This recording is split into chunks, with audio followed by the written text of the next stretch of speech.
الحمد لله نحمده ونستعينه ونستغفره ونعوذ بالله من شرور أنفسنا ومن سيئات أعمالنا من يهده الله فلا مضل له ومن يضلل فلا هادي له وأشهد أن لا إله إلا الله وحده لا شريك له وأشهد أن محمدًا عبده ورسوله يا أيها الذين آمنوا اتقوا الله حق تقاته ولا تموتن إلا وأنتم مسلمون يا أيها الناس اتقوا ربكم الذي خلقكم من نفس واحدة وخلق منها زوجها وبث منهما رجالا كثيرا ونساء واتقوا الله الذي تساءلون به والأرحام إن الله كان عليكم رقيبا يا أيها الذين آمنوا اتقوا الله وقولوا قولا سديدا يصلح لكم أعمالكم ويغفر لكم ذنوبكم ومن يطع الله ورسوله فقد فاز فوزا عظيما أما بعد فإن خير الحديث كتاب الله وخير الهدي هدي محمد صلى الله عليه وسلم وشر الأمور محدثاتها وكل محدثة بدعة وكل بدعة ضلالة وكل ضلالة في النار أعوذ بالله من الشيطان الرجيم بسم الله الرحمن الرحيم فإذا وجبت جنوبها فكلوا منها وأطعموا القانع والمعتر لن ينال الله لحومها ولا دماؤها ولكن يناله التقوى منكم. محترم سامعین کرام، حاضرین مجلس، اسلامی بھائیوں، جب بھی قربانی کا مہینہ آتا ہے، یہ عید آتی ہے، تو کئی سارے لوگوں کی طرف سے اس کے خلاف سازشی انداز میں اعتراضات ہوتے ہیں، پروپیگنڈے ہوتے ہیں۔ یہ اعتراضات کرنے والے بہت سارے نان مسلم ہیں اور بہت سارے بذام خود مسلم بھی ہیں، جو در حقیقت الحادیت کی طرف مائل ہوتے ہیں، پرویزیت کی طرف مائل ہوتے ہیں، انکار حدیث کی طرف مائل ہوتے ہیں۔ ایسے لوگوں کا یہ کام ہوتا ہے۔ سب سے بڑا اعتراض یہ ہوتا ہے کہ جانور ایک جاندار ہے، اس کے اندر جان ہے، اسے ذبح کر کے کھا لینا یہ جانور پر ظلم ہے، یہ تشدد ہے، یہ سنگ دلی ہے۔ یہ بڑا اعتراض ہوتا ہے۔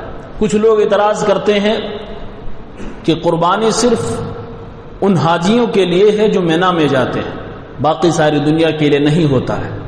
کچھ لوگ کہتے ہیں کہ اگر ایسے ہی قربانی ہوتی رہی تو ایک دن آئے گا دنیا سے سارے جانور ختم ہو جائیں گے۔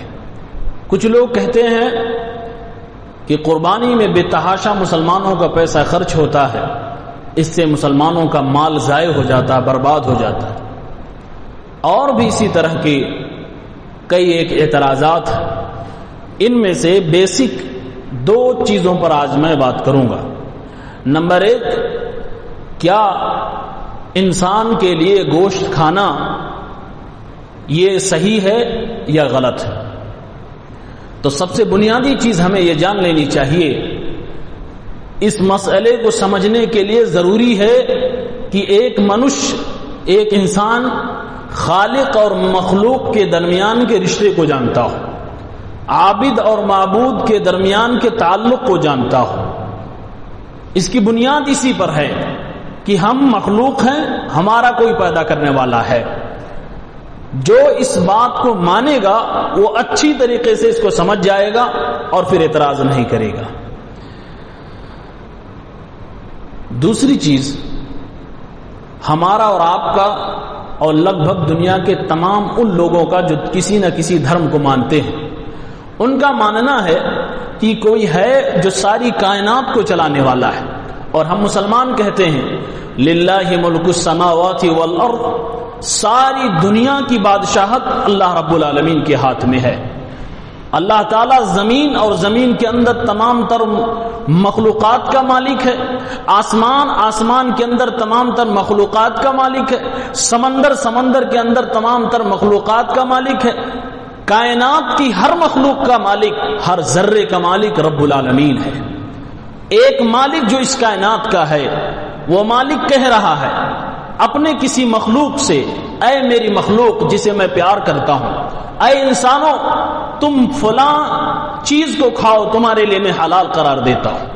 تو سب سے پہلے سوچنے والی بات یہ ہے کہ مالک الملک اور دنیا کا چلانے والا اور اس دنیا کو اوپر حکومت کرنے والا رب العالمین کہتا ہے یہ چیز کھاؤ، تمہارے لیے حلال ہے، اور اگر ہم نہ کھائیں اور کہیں نہیں میں اس کو حرام مانتا، میں اس کو ظلم مانتا، میں اس کو تشدد مانتا ہوں، تو یہ ظلم ہوتا ہے اپنے رب کے ساتھ، یہ بغاوت ہوتی ہے اپنے رب کے قانون کے ساتھ، یہ بغاوت ہوتی ہے کائنات کے مالک کے ساتھ۔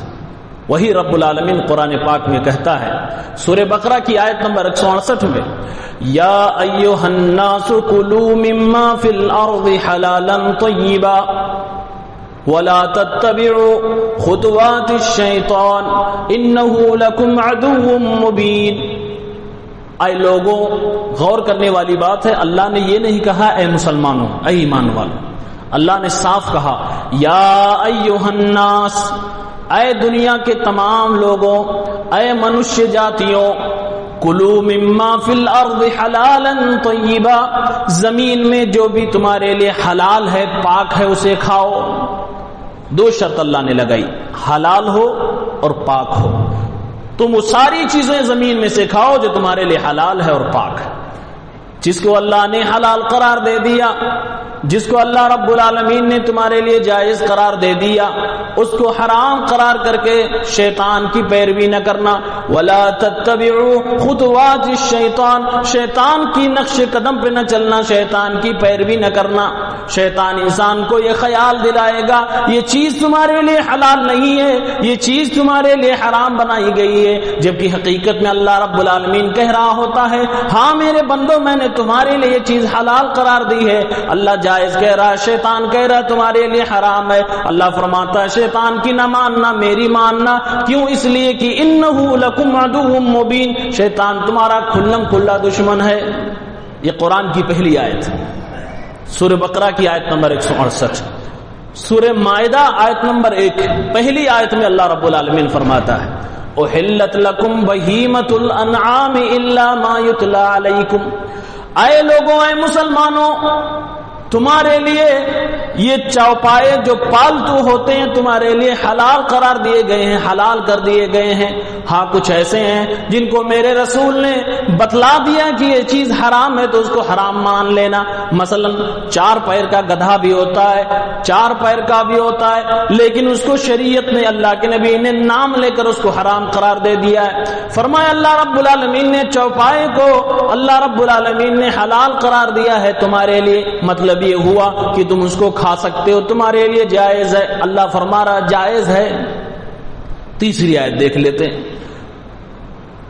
سورہ نحل آیت نمبر 5، 6، 7، اللہ رب العالمین نے فرمایا وَالْأَنْعَامَ خَلَقَهَا وَلَكُمْ فِيهَا دِفْعٌ وَمَنَافِعٌ وَمِنْهَا تَأْكُلُونَ، اے لوگوں، جس رب نے تم انسانوں کو پیدا کیا ہے، ایک حقیر سے نطفے سے پیدا کیا ہے، اسی رب نے اپنی کاریگری سے، اپنی حکمت سے جانوروں کو بھی پیدا کیا ہے، چوپایوں کو بھی پیدا فرمایا ہے، اور ان چوپایوں کے لیے، ان چوپایوں کے اندر اللہ رب العالمین نے تم منوشیوں کے لیے، انسانوں کے لیے گرم کپڑا نکالنے کا ذریعہ بھی بنا دیا ہے۔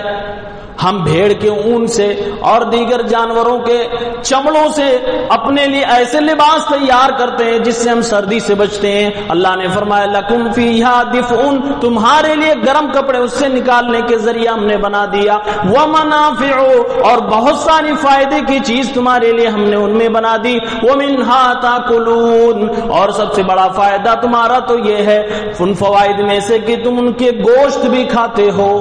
ومنہا تاکلون، اللہ نے یہ نہیں کہا کہ تم سارے جانوروں کو کھاتے ہو، اللہ نے فرمایا ان جانوروں میں سے کچھ جانور ایسے ہیں جن کو تم کھاتے ہو. یہ قرآن کی آیت صاف صاف کہہ رہی ہے. اور اللہ نے ایک عجیب بات یہ بھی کہی وَلَكُمْ فِيهَا جَمَالٌ حین تریحون وحین تسرحون. اے لوگوں، ان جانوروں میں تمہارے لیے خوبصورتی بھی ہے. ان جانوروں کی وجہ سے تم بیوٹیفل لگنے لگتے ہو، تم خوبصورت لگنے لگتے ہو، تمہارا حسن و جمال بڑھ جاتا ہے. کیسے؟ جب جانور لے کر آدمی چرانے کے لیے صبح جاتا ہے، شام کو آتا ہے، اللہ فرماتا ہے صبح کا جانور کے ریڑوں کے ساتھ تمہارا جانا اور شام کو جانور کے اسی ریوڑ کے ساتھ واپس آنا، اس میں تمہارے لیے حسن ہے، اس میں تمہارے لیے جمال ہے، اس میں تمہارے لیے خوبصورتی کی بات ہے. والخیل والبغال والحمیر لترکبوها وزینہ.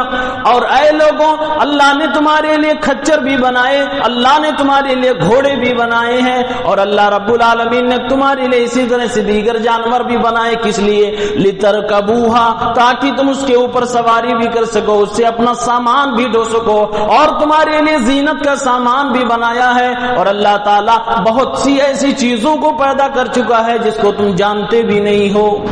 یہ جانوروں کے تعلق سے قرآن پاک میں اللہ رب العالمین نے یہ باتیں بتلا دی. اب لوگ اعتراض کرتے ہیں کہ یہ ظلم ہے. آپ اندازہ کر لیجئے یہ ظلم کیسے ہو سکتا ہے. الگ الگ انداز میں لوگوں نے اعتراض کیا ہے.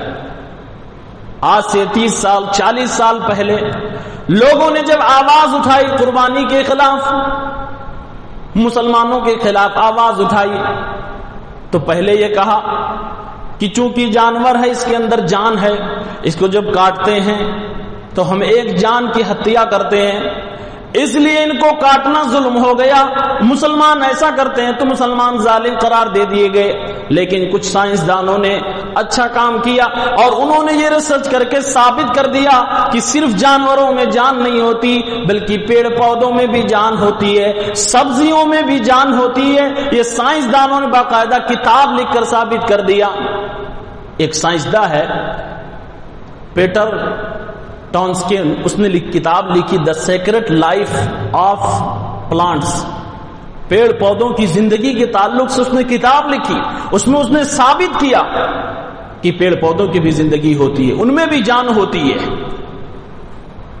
جب خود سائنسدانوں نے ثابت کر دیا کہ ان میں بھی جان ہوتی ہے تو ان لوگوں نے اگلا بہانہ بنایا کہ چونکہ جانوروں میں جان ہوتی ہے، ہاں ہم مانتے ہیں کہ پیڑ پودوں میں بھی جان ہوتی ہے، سبزیوں میں بھی جان ہوتی ہے، لیکن جانور کو درد محسوس ہوتا ہے، سبزیوں کو پیڑ پودوں کو درد محسوس نہیں ہوتا ہے، اس لیے اس کو کاٹنا حرام ہے، اس کو کاٹنا ظلم ہے، اور اس کو کاٹنا ظلم نہیں ہے. پھر سائنسدانوں نے یہ بھی ثابت کر دیا کہ نہیں، ان کے اندر بھی درد محسوس کرنے کا آلہ اور اعضا موجود ہے، بلکہ یہ پیڑ پودے اور یہ سبزیاں یہ بھی جب ان کو کاٹا جاتا ہے تو چیختے ہیں، چلاتے ہیں، تیز آواز میں ان کی چیخ نکلتی ہے. جس طرح سے ہم جانور کو جب ذبح کرتے ہیں بسم اللہ اللہ اکبر کر کے تو جانور جیسے چیختا ہے، اس سے بھی کہیں زیادہ سائنسدانوں نے لکھا ہے کہ یہ سبزیاں چیختی ہیں، چلاتی ہیں. لیکن اتفاق کی بات ہے اللہ رب العالمین کی حکمت ہی جانتی ہے کہ رب العالمین نے ہمارے کانوں کو آواز سننے کے لائق نہیں بنایا ہے. سائنس بتلاتی ہے کہ انسان کا کان ایک لمٹ تک سن سکتا ہے. فی سیکنڈ 20 سائیکل سے لے کر 20,000 سائیکل فی سیکنڈ اس کے درمیان کی آواز ہمارے کان سن سکتے ہیں. اس سے نیچے اس کے اوپر ہمارے کان نہیں سن سکتے ہیں. چلاتے وہ بھی ہیں، چیختے وہ بھی ہیں. جب یہ بھی جواب خود سائنسدانوں نے دے دیا اور علماء نے اپنی دلیلیں اس میں دے کر پیش کر دی تو ان لوگوں نے پھر آگے ایک اور منصوبہ بنایا اور کہنے لگے ٹھیک ہے ہم مانتے ہیں یہ بھی جاندار، یہ بھی جاندار، لیکن ایک کو درد زیادہ محسوس ہوتا ہے اور ایک کو کم محسوس ہوتا ہے. ایک کے اندر درد محسوس کرنے کے اعضاء زیادہ ہیں اور ایک کے اندر درد محسوس کرنے کے اعضاء کم ہیں. اس پر ہمارے بڑے علماء کرام نے جواب دیا یہ تو اور الٹی بات ہو گئی. اگر کوئی آدمی ہو اس کا بیٹا کسی آدمی کو ذبح کر دے, کسی کا مرڈر کر دے اور کورٹ میں جا کر جج کے سامنے اس کا باپ کہنے لگے او جج صاحب میرے بیٹے کو آپ تھوڑی کم سزا دیجئے کیونکہ میرا بیٹا جس آدمی کو مار کے آیا, مرڈر کر کے آیا, اس آدمی کے پاس آنکھ نہیں تھی, اس کے پاس کان نہیں تھے, اس کے پاس پیر نہیں تھا, یہ ساری چیزیں اس کے اندر نہیں تھی, وہ اپاہج تھا, لہذا اس کو اس نے مارا تو کم پاپ کیا ہے, اس کو چھوڑ دیجئے یا تھوڑی سزا دیجئے. اور دوسرا آدمی کہے کہ اس آدمی کو آپ پھانسی پہ لگا دیجئے جس آدمی نے ایسے آدمی کو مارا جس کے سارے اعضاء صحیح سلامت تھے. تو جج کہے گا تم تو بیوقوف ہو, بلکہ دنیا یہ کہے گی, ہماری عقل یہ کہے گی اور ہمارا فیصلہ یہ کہے گا کہ اس آدمی کو زیادہ سزا ہونی چاہیے جس نے اپاہج کو مارا ہے. اپاہج کو مارنا اور اس کو سزا دینا, اس کو تکلیف پہنچانا, یہ زیادہ پریشانی والی بات ہے, زیادہ تکلیف دہ بات ہے. تو اس حساب سے جب سبزیاں اس کے اندر احساس کا مادہ کم ہے تو پھر اس حساب سے اس کو کاٹنا بنسبت جانوروں کے زیادہ بڑا پاپ ہوا. یہ خود عقل سے ثابت ہو رہا ہے. پھر ان لوگوں نے کہا ایک اگلا شوشہ چھوڑ دیا اور اگلی دلیل, ساری دلیلوں کو ہمارے کبار علماء نے, مناظرین نے اس کو توڑ دیا ہے. ایک اور اگلی دلیل دی کہ بھائی صاحب سائنس کہتی ہے کہ جو آدمی جیسا کھاتا ہے اس کے بدن میں ویسے ہی اثر ہوتا ہے. یہ بات ہم مانتے ہیں, سائنس بھی مانتے ہیں, اہل علم مانتے ہیں, ڈاکٹر حضرات مانتے ہیں. اسی لیے تو اللہ رب العالمین نے ہر خطرناک جانور کے گوشت کھانے سے مسلمانوں کو منع کر دیا ہے. اسی لیے قرآن نے ہم کو منع کیا, اللہ کے نبی کی حدیث نے منع کیا کہ ہم چیتا نہیں کھا سکتے, شیر کے گوشت نہیں کھا سکتے, ہم گدھ نہیں کھا سکتے, کوا نہیں کھا سکتے. ہر قسم کے ایسے جانور جس سے انسان کو نقصان ہو سکتا ہے, جس میں زہر ہو, جو خود جانور گوشت کھانے والے ہوں, ایسے جانوروں کو گوشت کھانے سے اسلام نے منع کر دیا. خنزیر کے گوشت کھانے سے منع کر دیا. کیوں؟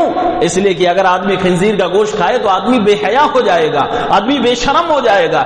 اسی لیے تو اللہ رب العالمین نے جو بھی حلال ہمارے لیے جانور کیے ہیں اور جتنے بھی جانور قرآن و سنت کی روشنی میں, صحیح حدیث کی روشنی میں حلال ہیں, آج تک ساری دنیا مل کر یہ ثابت نہیں کر سکی ہے کہ اس کے گوشت سے انسان کو نقصان بھی پہنچتا ہو. اور اتفاق کی بات ہے جو جانور مسلمان کھاتے ہیں اسی جانور کا دودھ بھی انسان پیتا ہے. جو حلال نہیں ہے اس کے دودھ بھی لوگ نہیں پیتے. اور یہ شوشہ کہ آدمی گوشت کھائے گا تو ظالم ہو جاتا ہے, اس کے اندر سختی آ جاتی ہے, سنگ دل ہو جاتا ہے, انتہائی زیادہ غلط ہے. میں بولوں گا دعوے کے ساتھ کیوں غلط ہے. میرے نبی صلی اللہ علیہ وسلم کو گوشت بہت زیادہ پسند تھا. اللہ کے نبی صلی اللہ علیہ وسلم بکرے کا اگلا دستہ زیادہ پسند کیا کرتے تھے. محبوب غذا میرے نبی کی یہ تھی. لیکن اللہ کے نبی صلی اللہ علیہ وسلم کی دل کی نرمی کی حالت کو دیکھو, آپ اتنا زیادہ نرم کہ بچوں کے ساتھ بھی آپ کا رویہ بڑا پیارا, اپنوں کے ساتھ بھی بڑا پیارا, دشمنوں کے ساتھ بھی بڑا پیارا, بیویوں کے ساتھ بھی بڑا پیارا, ہمسایوں کے ساتھ بھی بڑا پیارا, ہر کسی کے ساتھ میرے نبی کا رویہ بڑا نرالا رہا ہے. گوشت کھانے کے بعد آپ ظالم نہیں ہیں, متشدد نہیں ہیں, سخت دل نہیں ہیں. اور تاریخ ہمیں ایسی حقیقت بتلا دیتی ہے کہ اس کو سننے کے بعد دوبارہ کوئی اس طرح کی حرکت اور اس طرح کی بات نہ کرے. تاریخ میں ایک شخصیت کا نام آتا ہے مدر ٹریسا. ایک عورت ہے, اس کو دنیا میں شانتی کا نوبل پرائز ملا تھا, اور اس کے بارے میں آپ سرچ کیجئے. یہ نان ویجیٹیرین تھی. جس عورت کو دنیا امن کی سرٹیفکیٹ دے رہی ہے, انعام دے رہی ہے, وہ ایک نان ویجیٹیرین ہے. اگر یہ بات صحیح ہے کہ انسان گوشت کھانے کے بعد ظالم ہو جاتا ہے, سخت دل ہو جاتا ہے, امن کے خلاف ہو جاتا ہے, پھر دنیا کیا بیوقوف ہے کہ ایسی شخصیت کو نوبل پرائز وہ بھی شانتی کے نام پہ دے رہی ہے. اور ایک عجیب تاریخ بھی میرے زیر مطالعہ آئی تاریخ میں سب سے زیادہ کسی نے اگر کسی انسانیت کا قتل کیا ہے تو آج تک ہسٹری میں اس کا نام ہٹلر دیا جاتا ہے. 6 ملین یہودیوں کو اس نے مارا تھا. اس کی ہسٹری میں بھی صلیبی کہتے ہیں کہ وہ ویجیٹیرین تھا. وہ ویجیٹیرین تھا جس نے 6 ملین یہودیوں کو مارا. اس کے بارے میں یہ کہا گیا، ہسٹری بتلاتی ہے کہ وہ ویجیٹیرین تھا، اور جس کو نوبل انعام دیا جا رہا ہے شانتی کے نام پہ وہ نان ویجیٹیرین تھا. اسی لیے آج بھی سائنس اور بڑے بڑے بدیمان اس بات کو نہیں مانتے کہ گوشت کھانے والا آدمی سخت دل ہو جائے گا. یہ کم علم، کج فہم، چھوٹے لوگوں کی بات ہے. اہل علم اس بات کو نہ تو سائنسداں مانتے ہیں نہ تو علماء مانتے ہیں. اور ایک چیز ہم اپنے شریعت کے دائرے میں اگر رکھ کر دیکھیں تو شاید ہر کسی کے دل میں بات اتر جائے. اندازہ آپ کیجئے کہ جس اسلام کو ہم فالو کرتے ہیں اس کا نام ہی ہے اسلام، شانتی والا مذہب جس میں امن ہی کی دعوت دی جا رہی ہے، جس کا نام اسلام سلامتی والا، جس مذہب میں شعار یہ دے دیا گیا کہ ایک مسلمان دوسرے مسلمان سے ملے تو السلام علیکم ورحمۃ اللہ وبرکاتہ کہے، سلامتی کی، امن کی، ایک دوسرے کے لیے دعا دے. جس مذہب کا رب العالمین الرحمن الرحیم ہے، جس کی صفت رحمت والی ہے، جس کو ماننے والے، جس کے پیغمبر ہے وہ رحمت للعالمین ہے. ہمارے نبی رحمت للعالمین، ہمارا رب الرحمن الرحیم، اور ہماری قرآن، ہماری کتاب جو ہے وہ بھی رحمت. وَنُنَزِّلُ مِنَ الْقُرْآنِ مَا هُوَ شِفَاءٌ وَرَحْمَةٌ لِّلْمُؤْمِنِينَ. اللہ رب العالمین نے فرمایا قرآن کو میں نے شفا اور رحمت بنایا ہے مومنوں کے لیے. قرآن بھی رحمت، رب العالمین بھی رحمان و رحیم، اللہ کے نبی بھی رحمت للعالمین، اسلام بھی امن و سلامتی والا، اسلام کا شعار بھی اسلام سلامتی والا. جس کی اتنی ساری خوبیاں ہوں، جس کے اندر یہ رحمت اور شفقت و پیار و امن کی اتنی ساری باتیں ہوں، دماغ یہ قبول ہی نہیں کر سکتا کہ وہ مذہب یا اس مذہب کے پرچارک محمد عربی صلی اللہ علیہ وسلم جانوروں کے اوپر ظلم کرنے کی تعلیم دیں گے.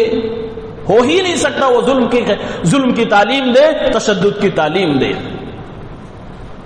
ایک چیز آپ غور کریں، صرف گوشت کھانے ہی پر لوگوں کو کیوں اعتراض ہوتا ہے؟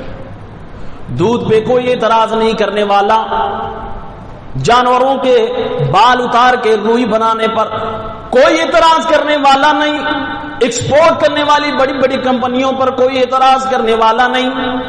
صرف مسلمانوں کی اسی تہوار پر کیوں ٹارگٹ کیا جا رہا ہے؟ مسلمانوں کی ساکھ کو خراب کرنے کے لیے، انہیں بدنام کرنے کے لیے. مجھے بتاؤ آج تک کیا کسی دودھ دونے والے آدمی نے، دودھ بیچنے والے نے جانور سے پوچھ کے دودھ دہا ہو کہ ہاں آج میں آپ کا دودھ دونے جا رہا ہوں، آپ اجازت دیتے ہیں نہیں، یا آج اپنے بچے کو پلائیں گے؟ کوئی نہیں کہتا، کوئی اجازت نہیں مانگتا. کسی جانور سے اجازت مانگ کے اس کے بال نہیں اتارے جا رہے ہیں، اسے پوچھا نہیں جا رہا ہے. حقیقت میں ظلم کسے کہتے ہیں؟ بغیر پوچھے کسی کی پراپرٹی کو لے لینا، اس کی اجازت کے بغیر لے لینا، جسی کو تو ظلم کہا جا رہا ہے. اگر گوشت کھانے کو ظلم قرار دے دنیا تو پھر دودھ دونا بھی ظلم قرار پائے گا، دودھ پینا بھی ظلم کہا جائے گا، اور جانوروں کے بال اتار کر اس سے اونی کپڑے بنانا اور بھی جو بھی ان کے چمڑوں سے بنایا جاتا، ساری کی ساری چیزیں ظلم کہلائیں گی. اسی لیے ہم کہتے ہیں وہ ظلم نہیں ہے. ایسے لوگوں سے اگر سوال کیا جائے، یہ اونی کپڑے اور یہ بہترین شوز جو کہ بہترین اوریجنل چمڑے کے بنائے جاتے ہیں، گاڑیوں میں سیٹ کور لگائے گئے، ہمارے گھروں میں صوفوں پہ سیٹ کور لگائے گئے، دنیا میں نہ جانے کتنی جگہوں پر استعمال ہوتے ہیں. دودھ کا سوال کر لیجئے، ہر کسی کا جواب یہ آئے گا بہت سوچنے کے بعد کہ اللہ نے ان کو اسی لیے پیدا کیا ہے، ان سے ہم فائدہ اٹھاتے ہیں میرے بھائیوں. تو میرا بھی وہی جواب، ہم لوگوں کا بھی وہی جواب ہے کہ ہم کہتے ہیں کہ گوشت ان کا اس لیے ہم کھاتے ہیں کیونکہ اللہ نے ان کو اسی لیے پیدا کیا ہے. اور ہمارے پاس تو قرآن کی دلیل بھی ہے. اللہ فرماتا وَمِنْهَا تَأْكُلُونَ، تم اس میں سے کھاؤ، کھاتے ہو. تو جو ان کا دوا وہی ہمارا دوا، دودھ دونے کی دلیل جو، وہی ہمارے گوشت کھانے کی دلیل ہے. لیکن کوئی اس پہ اعتراض نہیں کرتا ہے. میرے نبی صلی اللہ علیہ وسلم کی جانوروں کے تعلق سے تعلیمات دیکھیں حیران رہ جائیں گے. سنن نبی داؤد کتاب الجہاد 2549 نمبر پہ ایک حدیث پاک موجود ہے. ایک اونٹ تھا بڑا کمزور لاغر، اس کا مالک اسے کھلاتا کم تھا اور کام اس سے زیادہ لیتا تھا، اس کی طاقت سے زیادہ اس کے اوپر وزن ڈال دیا کرتا تھا. میرے نبی کی نگاہوں اونٹ پہ پڑی. اللہ کے نبی سے اس جانور نے شکایت کی. جانور نے، اونٹ نے اللہ کے نبی سے شکایت کی. اللہ کے نبی صلی اللہ علیہ وسلم اس آدمی کے پاس گئے. فرمایا اللہ کے نبی نے افلا تتق اللہ فی هذه البہیمہ التي ملکک اللہ ایاہا، اے اللہ کے بندے تمہیں اللہ کا ڈر کیوں نہیں آتا اس چوپائے کے بارے میں جس کا اللہ نے تمہیں مالک بنا دیا ہے؟ تم اسے کھلاتے بہت کم ہو یا اسے بھوکا ہی رکھتے ہو اور تم اس سے کام زیادہ لیتے ہو. اللہ سے ڈرو. ان جانوروں کے بارے میں، ان چوپاوں کے بارے میں اللہ کے نبی نے جانوروں پہ تو اتنا زیادہ رحم کھایا ہے. آپ نے فرمایا کہ اس کی طاقت سے زیادہ اس سے کام نہ لیا جائے، بلکہ اس کو جو جس طرح کام لیا جائے اسی طرح سے اس کو کھلایا بھی جائے. یہ میرے نبی کی جانوروں کے ساتھ رحم دلی ہے. اور آگے دیکھیے اللہ کے نبی صلی اللہ علیہ وسلم ایک بار ایک شخص کو دیکھتے ہیں سواری کر رہا ہے. سواری کرتے کرتے راستے میں کوئی ملاقات کرنے والا آ گیا، جان پہچان کا آ گیا. ملاقات کرتے کرتے، سلام دعا کرتے کرتے لمبی گفتگو اسی پہ بیٹھے بیٹھے کرنے لگا. پیارے نبی کی نگاہ پڑتی ہے. اللہ کے نبی صلی اللہ علیہ وسلم فرماتے ہیں ارکبوا هذه الدواب، ان جانوروں پر، ان چوپایوں پر تم سواری تو کیا کرو، لیکن جب سواری مکمل ہو جائے، سفر تمہارا کمپلیٹ ہو جائے تو انہیں آزاد چھوڑ دیا کرو، ان کی پیٹھ کو خالی کر دیا کرو. ولا تتخذوها کراسیا، ان کی پیٹھ کو اپنی کرسی نہ بنایا کرو. بعض روایت میں آیا ان کی پیٹھ کو اپنا منبر نہ بنایا کرو کہ اسی پہ بیٹھ کے لمبی لمبی پھینکتے چلے جاؤ، لمبی لمبی گفتگو کرنے لگو، اسی پہ بیٹھ کے لمبی چوڑی گفتگو کرنے لگو. اس سے اللہ کے نبی نے منع فرمایا. مسند احمد کے اندر یہ روایت موجود ہے 15639 نمبر پر. اور آئیے اللہ کے نبی جانوروں کے ساتھ کیا آپ کا کیا انداز تھا، سنتے جائیے. یہ اونٹ کی بات چل رہی ہے. یہ دونوں اونٹ تو حلال ہے نا، کتا اسلام میں کھانا حلال نہیں ہے، لیکن اس کے تعلق سے بھی میرے نبی کے دل میں رحمت تھی، آپ کے دل میں شفقت تھی.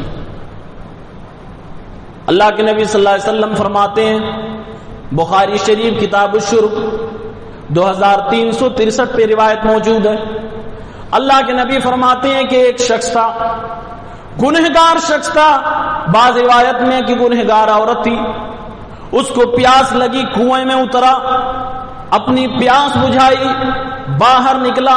کنویں کے باہر جب وہ نکلتا ہے تو دیکھتا ہے کہ ایک بے جان، ایک کتا جو کنویں کے چاروں طرف گھوم رہا ہے اور اپنی زبان باہر نکالے ہوئے، یعنی اس کو پیاس بڑی شدید لگی ہوئی تھی. آدمی جو چند لمحے پہلے خود پیاس کے جھٹکے کو محسوس کر چکا تھا، وہ جانور کو جب دیکھتا ہے، اس کتے کو دیکھتا ہے کہ اس کتے کی پیاس کی وجہ سے زبان باہر نکلی ہوئی ہے، وہ ہانپ رہا ہے. وہ دوبارہ کنویں میں جاتا ہے اور اپنے چمڑے کے موزے میں وہ پانی بھر کے نکالتا ہے اور اس کتے کو پلا دیتا ہے. اللہ کے نبی صلی اللہ علیہ وسلم فرماتے ہیں اللہ رب العالمین کو اس اللہ کے بندے کی یہ ادا اتنی زیادہ پسند آئی کہ ایک مخلوق ایک کتے کو پانی پلانے کی وجہ سے اللہ رب العالمین نے اس کے گناہوں کو معاف فرما دیا. اس کے اندر توحید تھی، اسلام کی بنیادی نیکیاں اس کے اندر تھیں، لیکن وہ کئی بڑے گناہوں کا مرتکب تھا. اللہ کے نبی فرماتے ہیں اللہ نے اسے معاف فرما دیا. صحابہ نے کہا اللہ کے نبی صلی اللہ علیہ وسلم کیا پیاسے کو پانی پلانے میں بھی اجر ہے؟ کیا ان جانوروں کے ساتھ رحم دلی دکھانے میں بھی اجر ہے؟ آپ نے فرمایا ہر جانور کے ساتھ اچھا رویہ اختیار کرنے میں تمہیں ثواب ملتا ہے، اجر ملتا ہے. یہ کتا ہے جس کو مسلمان کھاتے نہیں، جو اسلام میں حرام ہے، اس کے ساتھ بھی میرے نبی کی یہ رحم دلی ہے. اور مزید دیکھو سنن نبی داؤد کتاب الجہاد 2675 ایک صحیح حدیث. اللہ کے نبی اپنے ساتھیوں کے ساتھ کہیں جا رہے تھے، کہیں پر پڑاؤ ڈالا، چڑیے کا ایک گھونسلہ تھا، کسی صحابی نے دیکھا، کسی شخص نے دیکھا، گئے اور اس گھونسلے میں دیکھنے لگے تو انہیں بچہ چوزا نظر آیا، اٹھا لیا، کھیلنے لگے۔ اللہ کے نبی اپنے ساتھیوں کے ہمراہ موجود ہیں، اس گھونسلے کی ماں، ان بچوں کی ماں جب واپس آتی ہے تو اس لوگوں کے جھنڈ کے آس پاس وہ چکر لگانے لگتی ہے، اپنے بچوں کو تلاش کرنے لگتی ہے۔ اللہ کے نبی کی نگاہ جب اس چڑیے پہ پڑتی ہے، اللہ کے نبی نے فرمایا من فجع هذه بولدها، کس نے اس چڑیا کو، کس نے اس ماں کو، اس کے بچے کو چھین کر تکلیف پہنچائی ہے؟ صحابہ جن کے ہاتھ میں تھا کہنے لگے اللہ کے نبی یہ ہے میرے ہاتھ میں۔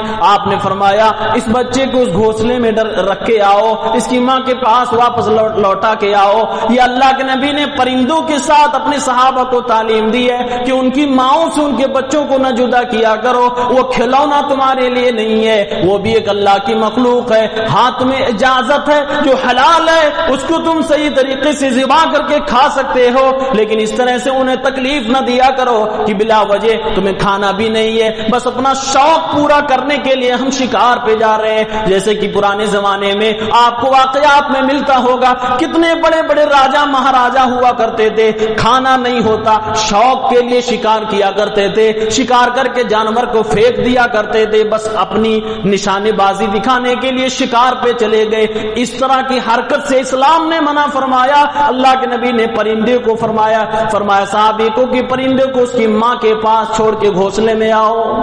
اسی حدیث پاک میں ہے کہ ایک مرتبہ کا ذکر ہوا، ایک مرتبہ ایسا ہوا کہ چونٹیاں کہیں بہت زیادہ تھیں تو کسی نے چونٹیوں کو جمع کر کے ان کو آگ لگا دی اور آگ سے جلا دیا۔ میرے نبی کو جب خبر ہوتی ہے، کہہ رہے نبی صلی اللہ علیہ وسلم منع فرماتے ہیں اور کہتے ہیں اے مسلمانوں یہ تمہیں زیب نہیں دیتا کہ اللہ کی کسی مخلوق کو تم آگ سے جلایا کرو، انہ لا ينبغي ان يعذب بالنار الا رب النار، کسی مخلوق کو مناسب نہیں ہے کہ کسی مخلوق کو آگ کی سزا دے، آگ کی سزا دینا صرف رب العالمین کا حق ہے، یہ اللہ ہی سزا آگ کا دے گا جو جہنم میں دے گا، یہ بندوں کا حق نہیں، بندوں کے لیے مناسب نہیں ہے۔ اللہ کے نبی نے منع فرما دیا۔ اور میرے بھائیوں اس حدیث کو، اس طرح کی دیگر احادیث کو سامنے رکھ کر بعض علماء نے یہ بھی فتویٰ دیا ہے، جو آج ہمارے سماج میں مچھر مارنے کے لیے الیکٹرک ایک آتا نا، اس کی ایک الیکٹرک ہوتی ہے، اسے جیسے ٹینس کھیلا جاتا ہے اسی طرح کا وہ بھی ہوتا ہے۔ علماء نے کہا اس سے مچھر مارنا جائز نہیں ہے۔ وہ لوگ جو الیکٹرک کو آگ مانتے ہیں اس کی طرح مانتے ہیں، مماثل مانتے ہیں، ان کے نزدیک اس چیز کے ذریعے سے مچھر کو مارنا جائز نہیں ہے، کیونکہ آگ سے کسی کو عذاب دینا، مارنا یہ صرف اللہ رب العالمین کی خصوصیت ہے۔ یہ میرے نبی کا کردار ہے جانوروں کے ساتھ۔ یہ سارے کے سارے جو میں نے واقعات بتائے سب جانور تھے، سب کوئی چرندہ ہے، کوئی پرندہ ہے، کوئی اڑنے والا ہے، کوئی زمین پہ چرنے والا ہے۔ پودوں کے تعلق سے بھی ایک حدیث پاک سن لیجیے، مسند دارمی کی روایت، سنن دارمی کی روایت مقدمے میں حدیث نمبر 42 پر ایک واقعہ لکھا ہوا ہے۔ اللہ کے نبی شروع میں جب خطبہ دیتے تھے تو اللہ کے نبی صلی اللہ علیہ وسلم ایک کھجور کا درخت کا تنا تھا، اسی کو پکڑ کے آپ خطبہ دیا کرتے تھے۔ ایک عورت نے اللہ کے نبی صلی اللہ علیہ وسلم سے کہا اے اللہ کے نبی صلی اللہ علیہ وسلم میرے گھر میں کچھ ایسے لوگ ہیں جن کو کاریگری ہے، اے اللہ کے نبی ہم آپ کے لیے ممبر کیوں نہ بنوا دیں؟ اللہ کے نبی نے فرمایا کوئی بات نہیں، ممبر پیش کر دیا گیا۔ اللہ کے نبی صلی اللہ علیہ وسلم نے اس کھجور کے تنے کو چھوڑ دیا اور حدیث کے الفاظ ہیں فلما وقع نبی اللہ صلی اللہ علیہ وسلم علی ھذا المنبر، جیسے ہی اللہ کا پیغمبر محمد عربی صلی اللہ علیہ وسلم اس ممبر پہ چڑھتے ہیں اور اس کھجور کے تنے کو چھوڑ دیتے ہیں، حدیث کے الفاظ ہیں اس کو رونے کی آواز آئی اور اتنا تیز رویا کہ اس کی رونے کی آواز سے مسجد گونج گئی۔ اللہ کے نبی کے جدائی میں وہ کھجور کا تنا رونے لگا۔ علماء لکھتے ہیں میرے نبی کا معجزہ تھا۔ اور میرے بھائیوں کھجور کا تنا جب رونے لگا اللہ کے نبی ممبر سے اتر کے جاتے ہیں اور اس کو پکڑ کر اپنے سینے سے لگا لیتے ہیں۔ یہ کوئی جانور نہیں ہے، یہ کوئی پرندہ دریا نہیں ہے بلکہ ایک پیڑ ہے. اللہ کے نبی نے سینے سے لگایا, اس کی آواز ختم ہو گئی اور چپ ہو گیا. اللہ کے نبی کہتے ہیں کہ اگر میں اس کو نہ پکڑتا, اگر میں اسے دلاسا نہ دیتا, اگر میں اسے چپ نہ کراتا تو آج یہ دن بھر یہ روتا رہتا, قیامت تک یہ روتا رہتا. میرے نبی نے تو جانور ہیں, پرندے تو پرندے ہیں, پیڑ پودوں کے ساتھ بھی اپنی رحمت کی دریا دکھائی ہے. رحمت وہاں بھی آپ کی برکھا ہوئی ہے. یہ ساری چیزیں جو جانتا ہو وہ کیسے یہ کہہ سکتا ہے کہ قربانی یہ جانوروں پر ظلم ہے؟ یہ ظلم نہیں ہے میرے بھائیو, یہ اللہ نے سسٹم بنایا ہے. مالک جو ہمارا ان جانوروں کا ہے وہی مالک ہمیں حکم دے رہا ہے. اچھا, ایسے لوگوں کو اگر یہ کہا جائے آپ اگر ظلم کو روکنا ہی چاہتے ہو, کسی جنگل میں جاؤ جس جنگل میں شیر ہوتا ہے اور اپنے سے نیچے چھوٹے جانوروں کو شیر کھا لیتا ہے, تمہاری طاقت ہے تم جانور کو, شیر کو پکڑ کے لے آؤ, اس شیر کو ظلم کرنے سے روک دو. وہاں نہیں روکتے. اور دنیا دیکھتی ہے, ہم دیکھتے ہیں, آپ دیکھتے ہیں کہ اگر شیر کو اگر کہیں چڑیا گھر میں بھی لے جایا جاتا ہے تو یہی دنیا کے لوگ جو قربانی کو ظلم کہتے ہیں اسی شیر کو جانور ذبح کر کے گوشت اس کو اپنے ہاتھوں سے کھلاتے ہیں, اپنے ہاتھ سے اس کو گوشت کھلاتے. کیوں نہیں آپ اسے سبزیاں کھلاتے؟ کیوں نہیں آپ دوسری چیزیں اسے کھلاتے؟ جب تمہاری بس میں ہے اس کو, وہ ظلم تم خود کر رہے ہو. پھر مسلمانوں کے تہوار کو ٹارگٹ بنانے کا کیا مطلب ہے؟ یہ صاف ظاہر ہے کہ یہ سازش ہے مسلمانوں کے ذہن سے. یہ جو مقدس جو تہوار ہیں, یہ تہوار کو بدنام کرنے کی. میرے بھائیوں, یہ تہوار ہم بارہا مسلمان کہا کرتے ہیں یہ گوشت کھانا یہ سیکنڈری چیز ہے. ہمارے لیے تو پہلی چیز ہے دل کا جذبہ اللہ تک پہنچ جائے. لن ينال الله لحومها ولا دماؤها ولكن يناله التقوى منكم. یہ گوشت تو ہمارے اور آپ کے لیے ہے, دوستوں احباب کے لیے ہے, پڑوسیوں کے لیے ہے, مسکین و غربا کے لیے ہے. تقوی میرے رب تک پہنچتا ہے, میرا رب وہی چاہتا ہے. پتہ چلا اتنی ساری تفصیل سے یہ ظلم نہیں ہے. دوسرا اعتراض یہ ہوتا ہے کہ اس سے مال برباد ہوتا ہے. جو یہ بات مال برباد ہونے والی کرتے ہیں یہ مسلمان اپنے آپ کو کہتے ہیں. وہ بیچارے یہ بھی فتویٰ دیتے ہیں کہ قربانی کا جانور نہ خرید کر وہی پیسہ غریبوں میں تقسیم کر دیا جائے, مسکینوں کو دے دیا جائے, بیواؤں کو دے دیا جائے, یتیموں کو دے دیا جائے, لیکن قربانی نہ کی جائے. یہ وہی لوگ کہتے ہیں. تو شرعی حکم جان لے کہ قربانی کا جانور بغیر ذبح کیے اگر کوئی چاہے کہ میں صدقہ کر دوں اور میری قربانی قبول ہو جائے تو ہو نہیں سکتا. ذبح کرنے کے بعد آپ گوشت بانٹنا چاہتے ہیں بانٹیں, لیکن جانور خرید کے آپ ذبح نہ کریں اور صرف ایسے ہی صدقہ کر دیں, وہ اس کی بھی قربانی نہیں ہوتی ہے. میں ایک حنفی کتاب کا حوالہ دیتا ہوں, فتاوی عالمگیری, جلد نمبر 4 صفحہ نمبر 51, اس میں لکھا ہوا بڑی زبردست بات لکھی ہوئے, شراء الاضحیۃ ب10 دراہم خیر من التصدق ب1000 درہم. کہ قربانی کا جانور خریدنا 10 درہم میں اللہ کے راستے میں 1000 درہم خریدنے سے زیادہ افضل ہے. 10 درہم کا قربانی کا جانور خریدنا اللہ کے راستے میں 1000 درہم خرچ کرنے سے زیادہ افضل ہے اور زیادہ اچھا ہے, زیادہ نیک عمل ہے. تو یہ سوچنا کہ قربانی نہ کر کے اس کا جانور غریبوں مسکینوں میں تقسیم کر دیا جائے یہ انتہائی زیادہ غلط. قربانی ایک الگ عبادت ہے, اس کو قبول کیا جائے. قربانی مالی عبادت ہے, زکوٰۃ مالی عبادت ہے. کچھ عبادتیں ایسی ہوتی ہیں جو جسم سے کی جاتی ہیں, کچھ عبادتیں ایسی ہوتی ہیں جو مال سے ادا کی جاتی ہیں. اب اگر کوئی کہے کہ زکوٰۃ دینا یہ تو مال کی بربادی ہے, نہ دیا جائے. میرے بھائیوں, جب زکوٰۃ مال ہی کا نکالا جاتا ہے, آدمی جب اس طرح کا اعتراض کرے تو مسلمان اس کا مطلب زکوٰۃ دے ہی نہ. زکوٰۃ تو مالی عبادت ہے, اسی طرح سے قربانی مالی عبادت ہے.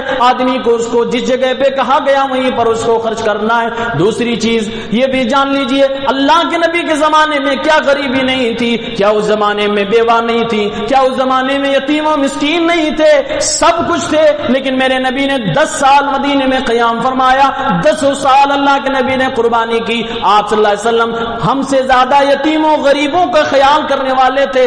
آج بڑے آئے ہیں, یتیموں کا مال کھانے والے, یتیموں کی آواز اٹھانے والے بن گئے ہیں. مسکینوں کی عزت اور بیواؤں کی عزت سے کھلواڑ کرنے والے بیواؤں کے آج مسیحا بنے چلے ہیں اور ان کے لیے آواز اٹھاتے ہیں کہ قربانی کا مال وہاں نہ خرچ کر کے ان کے اوپر لگایا جائے۔ میرے نبی ان سارے بے ایمانوں سے زیادہ، کہیں زیادہ میرے نبی صلی اللہ علیہ وسلم یتیموں مسکینوں بیواؤں کی خیرخواہی کرنے والے تھے، لیکن آپ نے یہ سارا کام بھی کیا، مسکینوں کی دیکھ بھال کی بھی کی، یتیموں کے والی بھی بنے، بیواؤں کے پرسان حال بھی بنے، اور آپ نے 10 سال قربانی بھی کی ہے۔ مسلمانوں ایسا کیوں نہیں کر لیتے؟ اپنے بڑے بڑے خرچوں میں تھوڑا کم کر لو اور اس کو ان لوگوں پہ خرچ کرو۔ آج کوئی دنیا کے لوگ اپنے خرچ کو کم کرنے کی بات نہیں کرتے۔ 10 لاکھ کی گاڑی میں چلا جا سکتا ہے، 20 لاکھ کی خرید رہا ہے، اس پہ کوئی آواز نہیں اٹھانے والا۔ ہاں قربانی 10,000 کر رہا ہے تو ہاں اس پہ آواز اٹھ جائے گی۔ یہ ہمارے سماج کا ماحول ہے۔ یہ اصل ٹارگٹ ہماری قربانی ہے، اصل ٹارگٹ ہماری قربانی۔ اور قرآن کو اگر آپ غور کریں گے، قرآن نے تو کہا اس میں فائدہ ہے، قرآن نے اس میں کہا فائدہ، لیشہدوا منافع لہم۔ اللہ نے فرمایا جب حج پر لوگ جاتے ہیں، اور قربانی حج سے ریلیٹڈ ہے، فرمایا اللہ رب العالمین نے لوگ آئیں اور اپنے منافع کو، اپنے فائدے کو دیکھیں، اپنے پروفٹ کو دیکھیں۔ حج میں منافع ہے، قربانی میں منافع ہے۔ اگر آپ فائنینشیل پرسپیکٹو سے دیکھیے تو یقیناً قربانی میں بہت بڑا منافع ہے، بڑا بھاری نفع ہے، اور بہت زیادہ اس میں لمبا چوڑا کاروبار ہے۔ میں اس پہ زیادہ تفصیل نہیں ڈالنا چاہتا۔ اگر یہ بند کر دی جائے تو گوالا جاتی کا کاروبار بند ہے، چمڑے والوں کا کاروبار بند ہے، جو سال بھر میں مسکینوں کو کھانے کا مل جاتا وہ بھی بند۔ اس کے پیچھے نہ جانے کتنے کاروبار ہیں جو چمڑے سے ریلیٹڈ ہیں، وہ ساری کمپنیاں بند۔ کیونکہ اگر قربانی بند ہوگی تو کیا سال بھر کھاؤ وہ ظلم نہیں ہوگا، صرف قربانی میں ذبح کرو وہ ظلم ہوگا، وہ بھی بند ہوگا، بڑی بڑی کمپنیاں بند ہوگی، نہ جانے کتنے لوگ۔ اور رپورٹ تو بتلاتی ہے کہ دنیا میں 300 کروڑ لوگ ایسے اس وقت پائے جاتے ہیں جن کو 2 ٹائم کا کھانا ملنا مشکل ہو رہا ہے، جس میں سے 40 کروڑ لوگ انڈیا کے ہیں۔ 300 کروڑ یعنی دنیا کی لگ بھگ آدھی آبادی ایسی ہے جو 2 ٹائم کا کھانا جن کے لیے مشکل ہو رہا ہے، اور اس میں سے 40 کروڑ لگ بھگ انڈیا کے اندر رہتے ہیں۔ ان لوگوں کے لیے قربانی کم سے کم 3 دن تو یہ کھاتے ہیں، ہمارے اور آپ کے دروازوں پہ آتے ہیں، ہم خود اپنے دوست احباب کو پہنچاتے ہیں، اور سارے کو بغیر کسی تفریق کے کھلایا جاتا ہے، پلایا جاتا ہے۔ اس لیے قرآن تو کہتا ہے فَإِذَا وَجَبَتْ جُنُوبُهَا، جب جانور اپنے گھٹنے ٹیک دیں، زمین پر گر جائیں، تو تم اسے بھی کھاؤ۔ فَكُلُوا مِنْهَا وَأَطِعْمُوا الْبَائِسَ الْفَقِيرَ، تم اسے کھاؤ اور بھوکے لوگوں کو بھی کھلاؤ، فقیروں کو بھی کھلاؤ۔ كَذَلِكَ سَخَّرْنَاهَا لَكُمْ لَعَلَّكُمْ تَشْكُرُونَ، اللہ نے فرمایا ہم نے جانور کو تمہارے تابع کر دیا، تمہیں ہینڈ اوور کر دیا، تم کو اس کا مالک بنا دیا، اور تمہیں ذبح کرنے کی، کاٹ کر کھانے کی ہم نے اتھارٹی دے دی۔ کس لیے؟ تاکہ تم وہ ذبح کرو، دوسروں کو کھلاؤ، اپنا کھاؤ، اور پھر میرا شکریہ ادا کرو۔ یہ قرآن کہتا ہے۔ اللہ رب العالمین آگے فرماتا ہے ان لوگوں کو بھی کھلاؤ جو مانگنے آتے ہیں، جو تم سے کہتے ہیں ان کو بھی کھلاؤ، جو شرم سے نہیں کہتے ہیں لیکن کھانے کو گھر میں نہیں ہے ان کو بھی کھلاؤ۔ وَأَطْعِمُوا الْقَانِعَ وَالْمُعْتَرَ، تو قربانی حقیقت میں یہ مانوتا کی خدمت ہے، یہ انسانیت کی خدمت ہے۔ اللہ نے، نبی کریم نے، شریعت اسلامیہ نے ہمیں 2 عید دی ہے، ایک عید الفطر ہے، ایک عید الاضحیٰ ہے۔ غور کیجئے دونوں عیدوں میں انسانیت کی بھلائی کے لیے سوچا گیا ہے۔ اسلام نے اس بات کا خوب خیال رکھا ہے کہ کہیں ایسا نہ ہو کہ اس امت کے جو امیر لوگ ہیں نیا لباس پہنے اور خوشیاں خوب اعلیٰ پیمانے پہ منائیں، اور غریب لوگ بیچارے دیکھتے رہ جائیں اور ان کے بچے بلکتے رہ جائیں۔ اس لیے اسلام نے کہا کہ کوئی بھی کلمہ پڑھنے والا مسلمان جب عید منائے گا، عید الفطر منائے گا، رمضان کے بعد والی عید منائے گا، تو اپنے کپڑے خریدنے سے پہلے، نماز جانے، عیدگاہ میں جانے سے پہلے فطرانہ نکال دیا کرے، وہ زکوٰۃ نکالا کرے، وہ صدقہ نکالا کرے۔ کیوں؟ تاکہ غریب کو بھی اپنی خوشی میں شامل کر لے۔ یہ حکمت اس کے پیچھے ہے. اور جب یہ عید آتی ہے تو اللہ کے نبی اور قرآن کہتا ہے, اللہ رب العالمین فرماتے ہیں کھاؤ کھلاؤ, نبی فرماتے ہیں کھاؤ کھلاؤ صدقہ کرو اور خود اپنے پاس جمع کر کے رکھو. دونوں عیدوں میں انسانیت کی بھلائی سوچی گئی, انسانیت کو اکٹھا کر کے اپنے ساتھ کندھے سے کندھا ملا کر خوشی منانے کے لیے ایک اصول بنایا گیا, ایک قانون بنا دیا گیا ہے. یہی وجہ ہے ساری دنیا ان دونوں تہواروں سے جڑتی ہے. حقیقت میں آپ سوچ لیجئے, یہ ہم خوش نصیب ہیں, ہمیں ایسا تہوار ملا ہے. دنیا ان تہواروں پہ رش کرتی ہے. ہماری تہوار الحمدللہ برائیوں سے پاک ہوتے ہیں. ہمارے تہوار میں عیاشیاں نہیں ہوتی, ہماری خوشیاں بھی رب کی مرضی سے ہوتی ہیں. ہم خوشی مناتے بھی ہیں تو شریعت کے دائرے میں رہتے ہیں, ہم خوشی مناتے بھی ہیں تو 2 رکعت نماز پڑھ کے مناتے ہیں, ہم خوشی مناتے بھی ہیں تو صدقہ کر کے مناتے ہیں, ہم خوشی مناتے بھی ہیں تو اللہ اکبر کہہ کے مناتے ہیں. ہماری خوشیاں بھی رب العالمین کے حکم کے مطابق ہوتی ہیں. اور دنیا کو دیکھ لو, دنیا کو دیکھ لو, ہیپی نیو ایئر ہونے لگے لاکھوں کروڑوں روپے لوگ خرچ کرتے ہیں.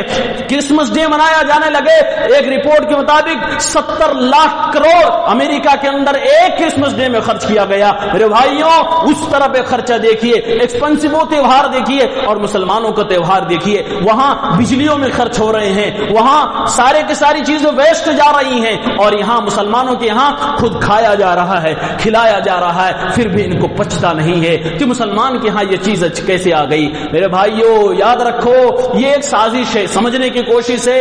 کچھ بیچارے مسلمان جو اس دھوکے میں آ گئے وہ بھی کہتے ہیں ہاں جانوروں پہ ظلم ہو رہا ہے. یہ ظلم نہیں ہے, اللہ رب العالمین نے ان کو ہمارے لیے پیدا کیا ہے. اللہ خود کہتا ہے کذالک سخرھا لکم لتکبروا اللہ علی ما ہداکم. ان جانوروں کو اللہ نے تمہیں ہینڈ اوور کیا, تمہارے لیے مسخر بنایا کہ اللہ رب العالمین یہ اس لیے کرتا ہے تاکہ تم اللہ کی تکبیر بیان کرو, اللہ کو بڑا سمجھو. وہ اللہ بڑا رحیم و کریم ہے, جس رب العالمین نے انسان کو یہ توفیق دی ہے, اس کیٹیگری کا بنایا ہے کہ اس کو اجازت مل گئی ہے کہ تم اللہ ہی کی مخلوق میں سے کسی کو کاٹ کے کھا سکتے ہو, تم اپنی غذا بنا سکتے ہو.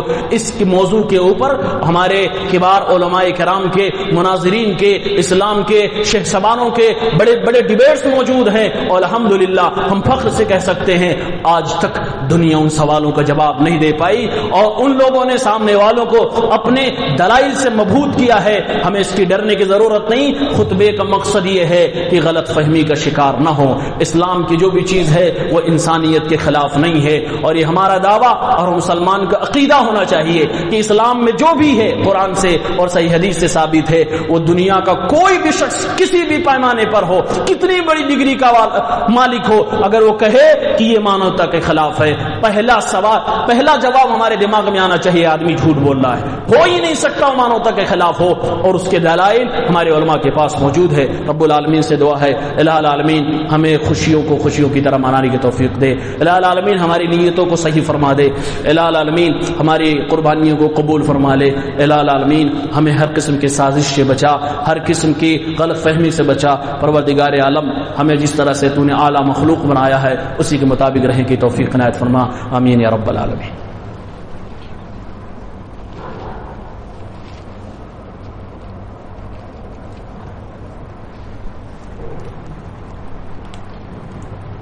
ان الحمد لله نحمده ونستعينه ونعوذ بالله من شرور انفسنا ومن سيئات اعمالنا.